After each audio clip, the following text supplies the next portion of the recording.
Alléluia. Donc nous continuons notre lecture dans le livre de Jean chapitre 13, versets 1 à 17. Il est écrit, avant la fête de Pâques, Jésus, sachant que son heure était venue de passer de ce monde au Père et ayant aimé les siens qui étaient dans le monde, mit le comble à son amour pour eux. Pendant le souper, lorsque le diable avait déjà inspiré au cœur de Judas Iscariote, fils de Simon, les desseins de le livrer, Jésus, qui savait que le Père avait remis toutes choses entre ses mains, qu'il était venu de Dieu et qu'il s'en allait à Dieu, se leva de table, ôta ses vêtements et prit un linge dont il se ceignit. Ensuite, il versa de l'eau dans un bassin et il se mit à laver les pieds des disciples et à les essuyer avec le linge dont il était saint. Il vint donc à Simon-Pierre, et Pierre lui dit, « Toi, Seigneur, tu me laves les pieds ?» Jésus lui répondit, « Ce que je fais, tu ne le comprends pas maintenant, mais tu le comprendras bientôt. » Verset 8, Pierre lui dit, « Non, jamais, tu ne me laveras pas les pieds. » Jésus lui répondit, « Si je ne te lave, tu n'auras point de part avec moi. » Simon-Pierre lui dit, « Seigneur, non seulement les pieds, mais encore les mains et la tête. » Jésus lui dit, « Celui qui est lavé n'a pas besoin de se laver les pieds pour être entièrement pur. Vous êtes purs, mais non pas tous, car il connaissait celui qui le livrait. C'est pourquoi il dit, vous n'êtes pas tous purs. » Après qu'il eut lavé les pieds et qu'il eut pris ses vêtements, il se remit à table et leur dit, « Comprenez-vous ce que je vous ai fait? Vous m'appelez maître et Seigneur, et vous dites bien, car je le suis. Si donc je vous ai lavé les pieds, mais le Seigneur est le maître, moi, le Seigneur et le Maître, vous devez aussi vous laver les pieds les uns aux autres. Car je vous ai donné un exemple afin que vous fassiez comme je vous ai fait. En vérité, je vous le dis, le serviteur n'est pas plus grand que son maître, ni l'apôtre plus grand que celui qui l'a envoyé. Si vous savez ces choses, vous êtes heureux pourvu que vous les pratiquiez. Voilà la grande leçon, le comble d'amour du Seigneur manifesté en ce passage. Mais manifesté comment? Au travers du lavement des pieds, des mains et de la tête. Voilà le Seigneur. Le contexte ici, c'est un contexte d'enseignement d'humilité, un contexte d'enseignement du service. Au verset 5 du chapitre 13 de Jean, Jésus lave les pieds, il essuie les pieds de ses disciples. Il lave les mains et la tête au verset 9. Il symbolise ici le signe, le lavement des pieds qui était la symbolique de la pureté. Et Jésus se sert de ce geste-là, pas en disant à ses disciples, lavez-vous. Il est le Seigneur, il s'identifie bien, il dit, je suis votre Seigneur, votre maître, au verset 14. Et il dit, mais je vous lave les pieds. Pourquoi? Il explique. Il est le maître ici là. Il est le Seigneur. Il lave les pieds de ses disciples. Et il dit, en plus de cela, il dit, je vous montre juste l'exemple. Vous devez continuer à le faire. Non pas seulement que l'humilité du maître se trouve dans le lavement des mains. C'est vrai, c'est un très grand geste parce que les mains et les pieds et la tête sont les endroits qui sont généralement sales lorsqu'on marche. Mais parce que le fait que le maître quitte sa place pour aller laver les pieds, c'est un geste d'humilité. Soyez humbles les uns envers les autres. C'est un exemple qu'il a laissé, un exemple du service de Jésus-Christ, un exemple du service que nous voyons dans tout l'évangile. Le Seigneur a passé son temps à servir son peuple. Il a servi son peuple en les aidant, en les guérissant, en les nourrissant, en priant pour eux, en les délivrant. Il enseignait ce peuple-là selon la parole de Dieu. Il n'a pas seulement, il a servi humainement en lavant les pieds, en guérissant, en priant. Il a aussi servi en enseignant le peuple la parole de Dieu, la crainte de Dieu. Et il n'a pas fait que enseigner, il a mis en application en obéissant à la parole de Dieu. Il a persévéré dans les épreuves, persévéré, enduré jusqu'à sa mort. Il intercédait. Pas seulement pour lui, pas seulement pour son ministère, mais pour les apôtres, ses envoyés, ses disciples qu'il encadrait. Et à un moment donné, on se rend compte qu'il le dit, ici, là, quelques temps avant les moments de sa mort, il le dit à Pierre, j'ai intercédé pour toi parce que le diable t'a réclamé. Il intercédait même pour ses meurtriers. On le voit à la croix de Golgotha intercéder, il dit, Père, pardonne-leur leurs actes, car ils ne savent pas ce qu'ils font. On le voit intercéder pour le peuple. Quel cœur, quel service, quelle compassion, quel amour. Il a accepté de donner sa vie pour le salut de l'humanité. C'est après cet enseignement-là que la notion de Pâques va être mise en place. Parce que c'est le dernier repas qu'il prend avec ses disciples. C'est comme un repas de revoir. Mais il va manifester un grand signe d'amour et il va aussi manifester un autre signe, une autre loi spirituelle, la loi de l'humilité. C'est après ce repas-là qu'il va se retrouver à Gethsémane. C'est après avoir déposé ce fondement très important, cette leçon d'humilité du serviteur et du serviteur et du maître.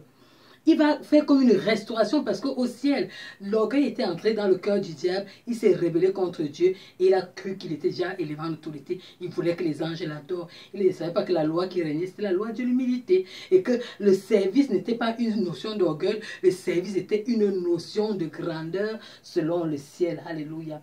La grâce ici là est équivalente à l'humilité. Le service, le don de soi. La grâce divine, c'est celui qui a la grâce divine, c'est quelqu'un qui a un cœur d'amour, un cœur compatissant.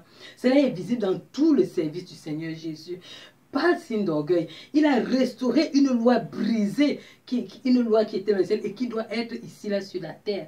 Et cette loi-là, toi et moi devons la mettre en application dans nos vies. La loi de la grandeur. Et on la met en application en obéissant à ce que Jésus nous demande et en suivant l'exemple de Jésus qui a donné sa vie pour le salut de l'humanité selon Jean chapitre 3 verset 16. C'est un honneur que le monde reçoit en cette journée, un honneur de la Pâque. La Pâque qui célèbre un Jésus ressuscité, un Jésus qui a donné toute sa vie pour les humains, pour le salut de leurs âmes. Dans Luc chapitre 24 verset 1 à 9, on relate la découverte et la révélation de la résurrection de Jésus-Christ. Comment les femmes sont allées au tombeau pour aller voir encore Jésus en pleurant, mais elles se sont rendues compte qu'il était ressuscité.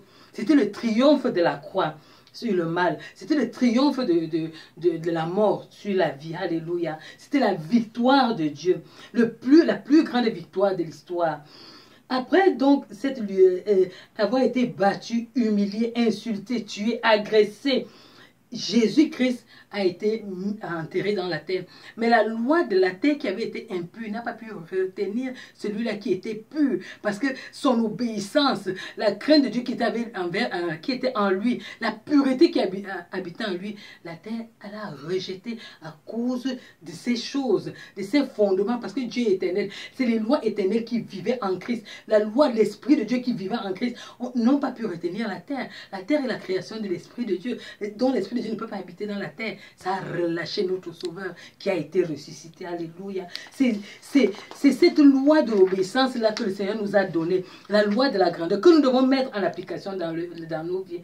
La loi qui a permis que Jésus ait la place de la droite, assis à la droite de Dieu. C'est cette loi là. La loi de la toute-puissance de la force de Dieu sur la force des ténèbres. Dans Colossiens chapitre 2 verset 15, il a dit qu'il a battu les autorités, les a livrés en spectacle afin de triompher, afin que toi et moi nous ayons la vie, alléluia, la transformation du cœur, que nous ayons le Saint-Esprit en action dans nos vies actuellement, qui est la propagation, l'effusion du Saint-Esprit sur toute chair, selon Actes chapitre 2 verset 17, que les fils et les filles puissent prophétiser. C'est Jésus-Christ qui a ouvert cette porte-là, en ce temps de grâce, afin que toi et moi nous ayons cette effusion du Saint-Esprit-là ait lieu dans ta vie et dans ma vie. Le dépouillement de l'autorité qui était sur le monde des ténèbres est revenu, a été restitué aux enfants de Dieu, afin qu'ils puissent encore servir Dieu, être obéissants à Dieu, être humbles selon Dieu, avoir cette grandeur, pas selon les humains, pas l'élévation des hommes, pas les acclamations des hommes, mais les acclamations selon Dieu. Ces acclamations où les hommes ne te voient pas, ces acclamations qui se passent dans le ciel, où Dieu seul approuve. Ce sont ces acclamations-là que le Seigneur est venu te donner en allant mourir à la croix de Golgotha. Alléluia. Jésus-Christ est ressuscité aujourd'hui. Et si tu veux être grand, la notion de la grandeur, nous venons de la voir. C'est d'être humble, c'est de servir. C'est ça la clé de la grandeur. Ça n'a rien à voir avec les titres, ça n'a rien à voir avec les vêtements, ça n'a rien à voir avec l'église, ça n'a rien à voir avec le nombre de fidèles, ça n'a rien à voir avec les évangélisations, ça n'a rien à voir avec tout ce que tu fais comme eux. Ça a tout à voir avec le service. Et le service selon la loi divine de l'humilité. Le service, pas sur la domination, pas sur le nombre de personnes que tu as, mais le service selon l'agrégation du ciel. C'est ce service-là que tu dois chercher, ce service-là que je dois chercher, ce service-là que tout enfant de Dieu authentique doit chercher à avoir, accompagné d'un cœur compatissant. se donner pour les autres, se sacrifier pour les autres. Il y a eu un seul sacrifice, ça suffit. Mais avoir l'esprit de servir selon le Seigneur, c'est la dernière. Si vous vous rendez compte, c'est l'un des grands enseignements qu'il a donné avant de partir. En fait, pour lui, c'était le signe d'amour qu'il donnait à ses enfants. Et il a dit, vous êtes grands, vous êtes heureux. Pas parce que vous voyez que je fais cela ou je partage le repas avec vous, mais parce que vous le mettez en pratique. Vous continuerez à le mettre en pratique. Et c'est de là que vient l'élévation. La Bible dit, l'humilité précède la gloire. Si tu veux la gloire, sois humble. Et tu seras élevé. Parce que la Bible dit que l'élévation vient ni de l'Orient, ni de l'Occident, elle vient de l'Éternel. Alors si tu es humble devant Dieu, Dieu qui voit dans le secret, Dieu qui est dans le secret, va t'élever. Il va te mettre en autorité. Il va te mettre où il veut. Il va te mettre pas parce que il veut te donner des gloires, mais parce que l'humilité que tu as, en fait, la notion d'humilité que tu manifestes en servant les autres, c'est ça qui fait que Dieu t'amène à une position d'élévation. Parce que plus tu es haut, Dieu se sert de toi.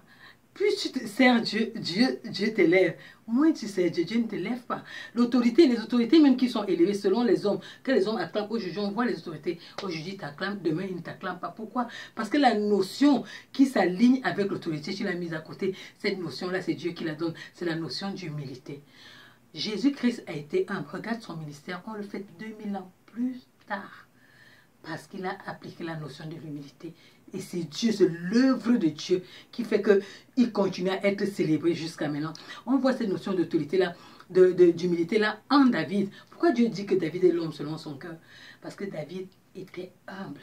Son humilité, David ne se vendait pas, on ne se vantait pas. On voit David danser devant l'arche de l'Éternel, en s'en foutant du fait qu'il a un titre royal et tous ces honneurs-là. Il sait que c'est Dieu qui lui donne ça. Et parce qu'il sait que c'est Dieu qui lui donne ça, quand il s'agit de Dieu, il s'humilie. C'est cette notion, c'est cette grande notion que Dieu a mise sur mon cœur. En ce jour de Pâques, où nous fêtons la résurrection de notre Seigneur, que la grande notion, le grand enseignement qu'il nous a donné, au-delà de l'amour, de prêcher l'évangile, de faire tout ça, c'est la notion du service. Parce que toute sa vie a été service. Tout son ministère a été service. Même jusqu'à la croix où il était en train de mourir, maintenant que nous fêtons sa résurrection, il servait parce qu'il intercédait pour ceux-là qui lui faisaient du mal. Il intercédait, il savait que la vie est finie, il ne verra plus ses disciples. Mais il intercédait pour eux. Il intercédait pour ceux-là qui le tuaient. Il intercédait là pour ceux-là qui étaient là, qui souhaitaient sa mort, qui le maudissaient. Il intercédait pour eux. En ce jour, je t'encourage, mon frère, je t'encourage, ma soeur. Revois tes fondements. Reviens à une position de service. Reviens à une position d'humilité. Reviens à une position d'être agréable à Dieu, d'être un modèle, d'être un serviteur pour l'Éternel, pour donner gloire à son nom. Je te souhaite une joyeuse Pâques. Mais souviens-toi que celui-là que tu célèbres nous a laissé une notion, un pilier, le pilier du service. Sois béni au nom de Jésus-Christ. Joyeuse Pâques.